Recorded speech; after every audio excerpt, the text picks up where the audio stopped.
Hi dear student, मैं पंकज कुमार माँ Annapurna classes में आपका हार्दिक स्वागत करता हूँ।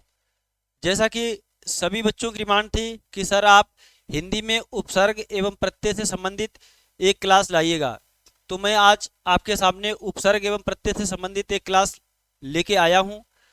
तो आप अच्छे से बेटा समझेंगे, यानी कि ये खासकर कक्षा 10 और इंटर से रिलेटेड है। तो बेटा देखते हैं उपसर्ग एवं प्रत्यय से संबंधित कुछ सटीक परिभाषाएं, शब्दांश और उनके उदाहरण देखते हैं बेटा। सबसे पहले आपको दिया गया है उपसर्ग, यानी कि सबसे पहले हम सीखेंगे उपसर्ग के बारे में। तो आइएगा बेटा,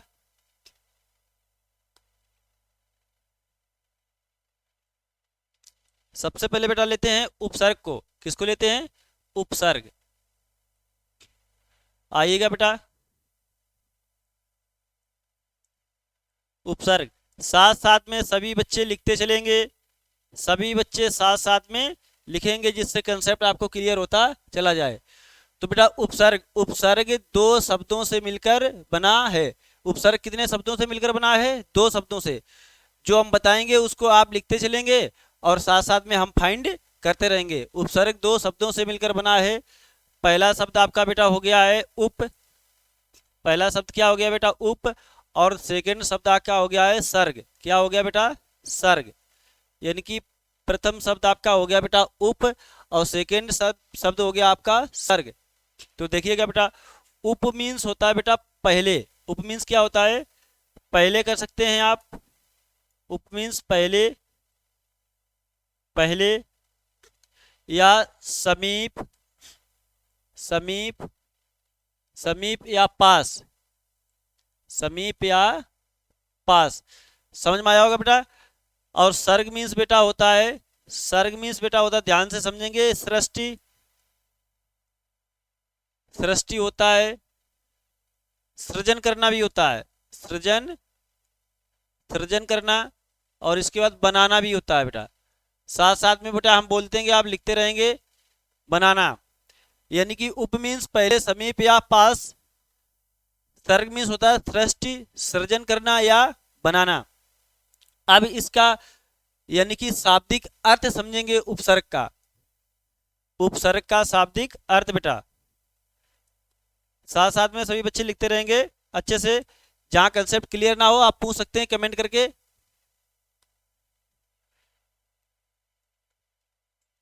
उपसर्ग का शाब्दिक, उपसर्ग का क्या समझेंगे बेटा? शाब्दिक अर्थ। उपसर्ग का शाब्दिक, शाब्दिक अर्थ।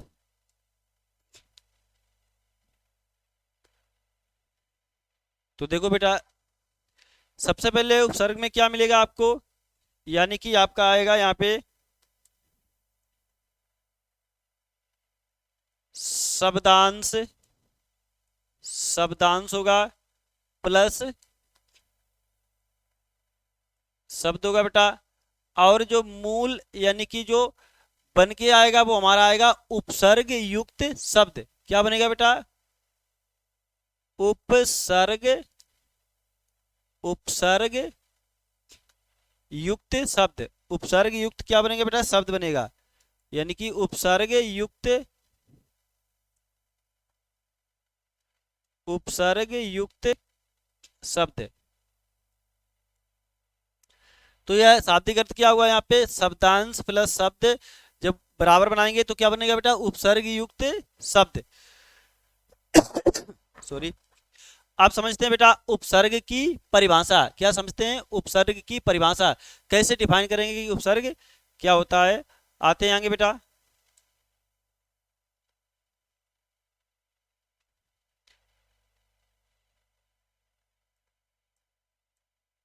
उपसर्ग की परिभाषा, उपसर्ग की परिभाषा। तो सभी बच्चे बहुत ही अच्छे से देखेंगे, बहुत ध्यान से सुनेंगे उपसर्ग की परिभाषा कि उपसर्ग किसे कहते हैं। साथ साथ में लिखते भी चलेंगे, लिखेंगे बेटा ध्यान से देखिएगा। वे शब्दांश वे शब्दांश वे शब्दांश जो किसी शब्द के वे शब्दांश जो किसी शब्द के आरंभ में आरंभ आरंभ में आरंभ में जुड़कर जुड़कर जुड़कर अर्थ जुड़कर क्या कर दें बेटा, अर्थ बदल दें, अर्थ बदल दें या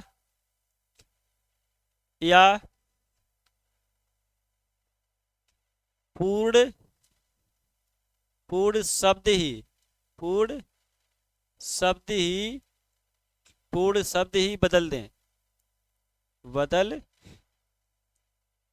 क्या कहलाते हैं, उपसर्ग कहलाते हैं, उपसर्ग कहलाते हैं। तो बच्चों समझ में आया होगा क्या बताया आपको, वे शब्दांश जो किसी शब्द के आरंभ में जुड़कर अर्थ बदलने या पूर्ण शब्द ही बदलने उपसर्ग कहलाते हैं। यानी कि अर्थ में क्या चमत्कार पैदा करते हैं, अर्थ में चमत्कार पैदा करते हैं तो क्या कहलाते हैं, उपसर्ग कहलाते हैं। तो देखिएगा बेटा, हम आपको कुछ उपसर्ग बताते हैं जो पूछे ही जाते हैं समस्त परीक्षाओं में। आइएगा, जैसे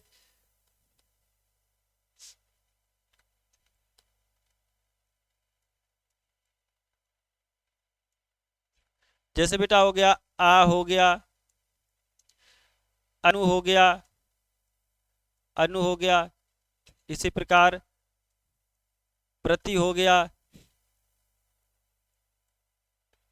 आदि हो गया, सु हो गया, सम हो गया। ये हमारे कुछ उपसर्ग हैं जो हिंदी में पूछे ही जाते हैं और बहुत ही ज़्यादा पॉपुलर शब्द हैं। जैसे यहाँ पे हम ले लेंगे शब्दांश, जैसे हम कोई ले लें, जैसे यहाँ पे हमने ले लिया है, बेटा ध्यान से समझेंगे, जैसे हमने ले लिया यहाँ पे एक शब्द और बेटा ले लेते हैं, जैसे हमने ले लिया अन, क्या ले लिया, अन। तो ध्यान से देखेंगे, जैसे हमने शब्दांश ले लिया है अन और यहाँ पे हमने मूल शब्द ले लिया है पढ़, क्या ले लिया बेटा, पढ़। तो यानी कि अब उपसर्ग युक्त हमारा जो शब्द बनेगा वो क्या बनेगा, अनपढ़, क्या बनेगा, अनपढ़। तो ध्यान से आपने समझा होगा, ये हमारा क्या हो गया बेटा, ये हमारा क्या हो गया, शब्दांश, क्या हो गया, शब्दों का अंश। शब्दांश का मतलब शब्दों का अंश, यानी कि शब्दांश, शब्दांश हो गया बेटा। ये हमारा हो गया मूल शब्द, क्या हो गया, मूल शब्द हो गया, शब्द भी कह सकते हैं इसे, मूल शब्द हो गया। और जो इन दोनों से मिलकर बना है वो क्या बन गया है, यानी कि अनपढ़ जो हमारा बना है ये क्या हो गया है, उपसर्ग युक्त शब्द, उपसर्ग युक्त शब्द। तो बच्चों समझ में आया होगा अच्छे से आपको। यदि नहीं समझ में आता है तो आप कमेंट कीजिएगा, आपको इससे बहुत ही रिलेटेड वीडियो उपसर्ग से मिलेगी अच्छी तरीके से। खासकर ये कक्षा 10 और 12 वालों के लिए है। यदि उपसर्ग और प्रत्यय से लेकर हम चर्चा करेंगे उपसर्ग और प्रत्यय पर तो कम से कम 2 घंटे की क्लास बनेगी और आपको अच्छे से समझ में आएगा। इसी में आपको समझ में आएगा जो आपके सिलेबस से संबंधित है। तो बेटा और देखो, उदाहरण देखते हैं, आइएगा। जैसे हमने ले लिया बेटा शब्द, ले लिया हमने कोई शब्दांश, बेटा हमारा है शब्दांश, हमने बेटा ले लिया है यहाँ पे सु, और शब्द ले लिया बेटा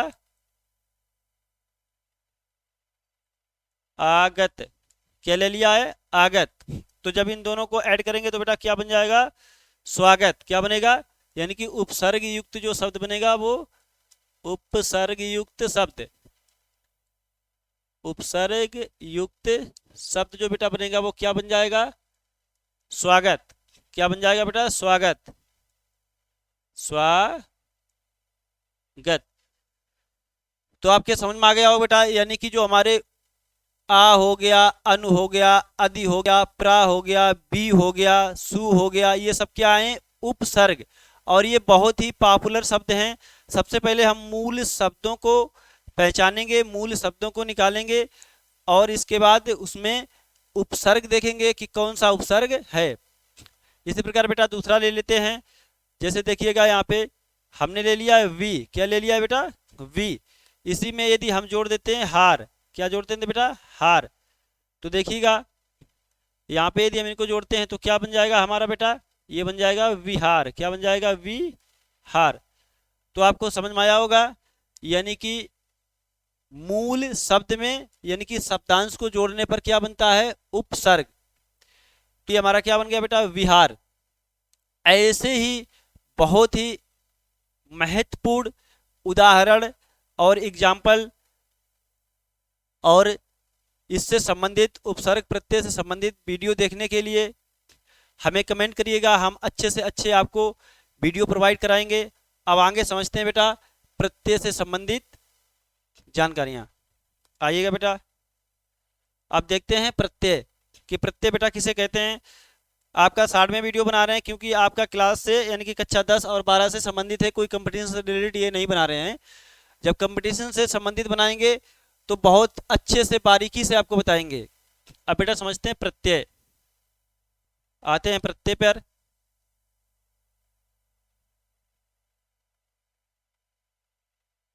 प्रत्यय सबसे पहले समझेंगे प्रत्यय। प्रत्यय भी बेटा दो शब्दों से मिलकर बना है। प्रत्यय शब्द भी दो शब्दों से मिलकर बना है। तो देखिएगा एक प्रति मीन्स होता है बेटा, दो शब्दों से प्रत्यय भी मिलकर बना है। तो आइएगा समझते हैं, प्रत्यय भी बेटा दो शब्दों से मिलकर बना है। यानी कि पहला शब्द हमारा हो गया प्रति और दूसरा शब्द हो गया है अय। दूसरा शब्द हो गया अय बेटा। तो प्रति मीन्स बेटा होता है साथ में। प्रति मीन्स क्या होता है बेटा, साथ में, साथ में। और इसका अय का मतलब होता है चलने वाला, चलने वाला। तो बेटा आपको यानी कि प्रत्यय का मतलब समझ में आया होगा। प्रति मीन्स होता है साथ में, अय का मतलब होता है चलने वाला। तो यानी कि इसका शाब्दिक अर्थ क्या हो गया बेटा, यानी कि साथ में चलने वाला। प्रत्यय का शाब्दिक अर्थ क्या हुआ, साथ में चलने वाला। अब आते हैं प्रत्यय, यानी कि आप लिख के दिखाते हैं शाब्दिक अर्थ इसका। प्रत्यय का शाब्दिक अर्थ तो सीधा फार्मूला की तरह से बनाएंगे। यानी कि सबसे पहले आपका क्या हो जाएगा, शब्द प्लस शब्दांश, शब्दांश, शब्द प्लस शब्दांश, और आपका जो बनेगा क्या बनेगा, प्रत्यय युक्त शब्द। प्रत्यय, प्रत्यय युक्त शब्द क्या बन जाएगा बेटा, प्रत्यय युक्त शब्द। तो आपके समझ में आ रहा होगा बेटा, आगे लिखते रहेंगे कंसेप्ट अच्छे से क्लियर हो जाएगा। अब आते हैं बेटा प्रत्यय की डिफिनीशन पर, परिभाषा, यानी कि प्रत्यय किसे कहते हैं। तो आई होप आपको अच्छे से समझाएंगे और आप अच्छे से समझेंगे बेटा। तो आइएगा प्रत्यय की परिभाषा पर।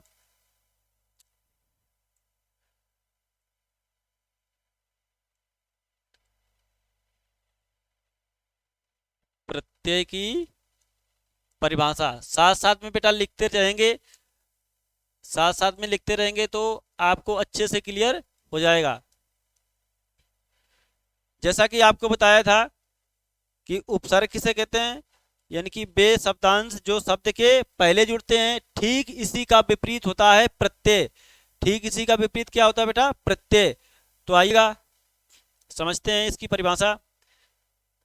तो लिखेंगे वे शब्दांश, वे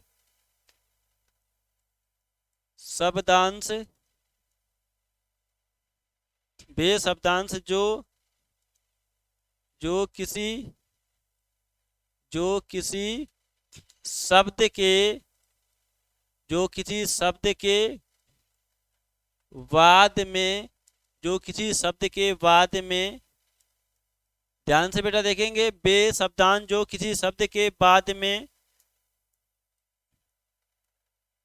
जुड़कर जुड़कर अर्थ बदल दें, अर्थ बदल दें, या पूर्ण शब्द ही बदल दें, या पूर्ण शब्द ही बदल दें, क्या कहलाते हैं बेटा? प्रत्यय कहलाते, प्रत्यय कहलाते हैं। तो अच्छे से क्लियर होगा आपको, यानी कि बे शब्दांश जो किसी शब्द के बाद में जुड़कर अर्थ बदल दें या पूर्ण शब्द ही बदल दें, क्या कहलाएंगे बेटा? प्रत्यय कहलाते हैं। अब हम आपको कुछ चुनिंदा प्रत्यय बताते हैं जो आपके एग्जाम में पूछे जाते ही हैं। जैसे कि देखिएगा,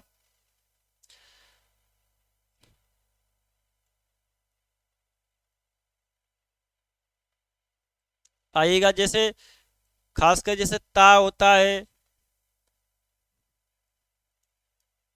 आई होता है। पहले इनसे आपको यानी कि शब्द बता दें। जैसे देखिएगा बेटा, मूल शब्द जैसे हमारा हो गया, मूल शब्द हमारा हो गया कवि। क्या हो गया बेटा? कवि। और इसी में यदि हम प्रत्यय लगाते हैं ता, क्या लगाते हैं बेटा? ता प्रत्यय लगाते हैं, तो यानी कि प्रत्यय युक्त जो शब्द बनेगा वो क्या बन जाएगा? कविता। क्या बन जाएगा बेटा? कविता। आपके समझ में आया होगा बेटा। मूल शब्द यहाँ क्या है? ये हमारा हो गया है मूल शब्द, यानी कि ये हो गया है मूल शब्द जिसे अभी हमने बताया था शब्द। और ये ता क्या हो गया है? ये प्रत्यय जिसे कहा था शब्दांश, जिसे क्या कहा था? शब्दांश। शब्दांश, जिसे क्या कहा था बेटा? शब्दांश। और ये हमारा क्या हो गया? कविता, यानी कि प्रत्यय युक्त शब्द। ये हो गया हमारा प्रत्यय युक्त, प्रत्यय युक्त, ये हो गया प्रत्यय युक्त शब्द बेटा। आपको अच्छे से क्लियर हो रहा होगा। आपको एक एक शब्द के बारे में बारीकी से जानकारी दे रहे हैं, कौन शब्द है, कौन मूल शब्द है और कौन शब्दांश है। शब्दांश का मतलब होता है शब्दों का कुछ अंश, यानी कि पूर्ण शब्द नहीं। आगे देखते हैं बेटा, नेक्स्ट एग्जांपल। जैसे हमने ले लिया यहाँ पे शब्द ले लिया बेटा पढ़। क्या ले लिया है? पढ़। इसी में जो हमने प्रत्यय जोड़ा है यानी कि शब्दांश जोड़ा है, क्या जोड़ दिया है? आई। क्या जोड़ दिया है? आई। तो प्रत्यय युक्त जो शब्द बेटा बनेगा वो क्या बन जाएगा? पढ़ाई। क्या बन जाएगा? पढ़ाई। पढ़ाई हो गया बेटा, लिखाई हो गया, कढ़ाई हो गया, सुनाई हो गया। इसमें शब्द क्या है? ये बाद में क्या जुड़ रहा? आई। तो आई बेटा क्या है? प्रत्यय। आपको समझ में आ रहा होगा। देखते हैं इसी प्रकार। तो आप ये कहते हैं क्या आपका? ये मूल शब्द, और ये आपका क्या हो गया? शब्दांश। और ये क्या? यानी कि प्रत्यय युक्त शब्द। तो आई होप, आशा करते हैं बेटा आपको अच्छे से समझ में आ रहा होगा। और इसी प्रकार नए नए अच्छे अच्छे वीडियो देखने के लिए माँ अन्नपूर्णा क्लासेस को लाइक करें, सब्सक्राइब करें और कमेंट करें। आपको किस टॉपिक पर वीडियो चाहिए, मैं आपको तुरंत उस टॉपिक पर वीडियो दूंगा। जल्द से जल्द माँ अन्नपूर्णा क्लासेस को लाइक, सब्सक्राइब, कमेंट अवश्य करें। तब तक के लिए धन्यवाद। आप सभी लोग खुश रहिए, मस्त रहिए, स्वस्थ रहिए और माँ अन्नपूर्णा क्लासेस को सब्सक्राइब करते रहिए। जय हिंद, जय भारत।